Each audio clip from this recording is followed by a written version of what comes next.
Everything was gone in a single day, one sunrise to one sunset, and the man who had it all had nothing. His name was Job, and this is his story. Job was a man of extraordinary blessing. Thousands of livestock, a large and loving family, wealth that stretched across the land, and a faith so deep even God pointed to him with pride. Then the messengers came, one after another, overlapping, breathless. The oxen, taken. The sheep, burned. The camels, stolen. The servants, killed. And then, the worst of it. A great wind swept across the desert and collapsed the house where his children were gathered. All 10 of them, gone. Job tore his robe. He fell to the ground. And as if that weren't enough, his own body turned against him. Sores covered him head to foot. He sat in ashes, scraping his skin with broken pottery.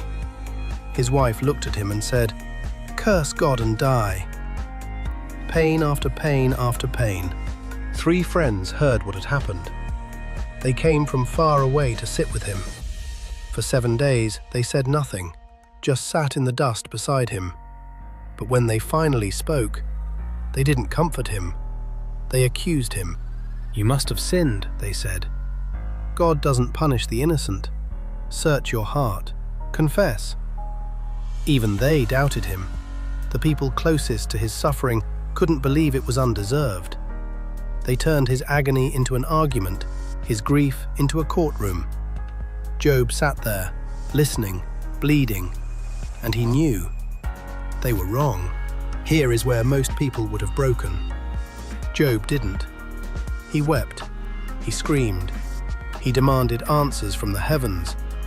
He said things that were raw and unfiltered and searingly honest. He questioned why he was ever born. He begged God to speak, but he never cursed him. That's the part people miss. Job wasn't silent. He wasn't passive. He raged. He wrestled. He shook his fist at the sky and asked, "Why?" But through it all, through the ash and the sores and the empty chairs where his children once sat, he held on. Not to understanding, not to answers, just to God. "Though he slay me," Job whispered, "yet will I trust him." That is not weakness. That is the fiercest kind of faith there is. And then, God answered. Not with an explanation, not with an apology, but with a voice from the whirlwind. "Where were you when I laid the foundations of the earth?" God spoke of oceans held behind doors, of stars that sang together at the dawn of creation, of creatures too vast for any man to tame. He didn't answer Job's questions. He revealed something larger, something that made the questions themselves fall silent. Job saw it, finally. Not the reason for his suffering, but the one who holds all reasons. "I had heard of you with my ears," Job said, "but now my eyes have seen you." And it was enough. God restored Job, twice what he had before. New flocks, new fields, new sons and daughters. But the restoration was never the point. The point was what Job said on the worst day of his life, before he knew any of it would come back. When everything was still broken, still burning, he fell to the ground, and he worshipped.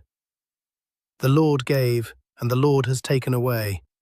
Blessed be the name of the Lord." Faith doesn't mean you won't lose everything.